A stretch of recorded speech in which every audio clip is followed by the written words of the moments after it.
దూరదర్శన్లో తొలి Telugu news reader, Telugu ప్రజలకు వార్తలు టీవీలో చెప్పిన మొదటి వ్యక్తి అయిన శాంతి స్వరూపిక లేరు.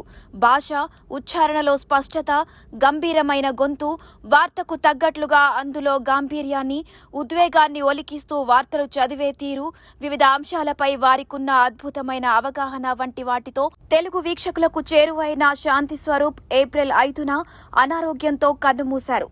న్యూస్ రీడర్ గా లైఫ్ టైమ్ అచీవ్మెంట్ అవార్డును కూడా అందుకున్న శాంతి స్వరూప్ గుండెపోటుతో హైదరాబాద్ లోని ఓ ఆసుపత్రిలో చికిత్స పొందుతూ 2024 ఏప్రిల్ 5వ తేదీన తుది శ్వాస విడిచారు.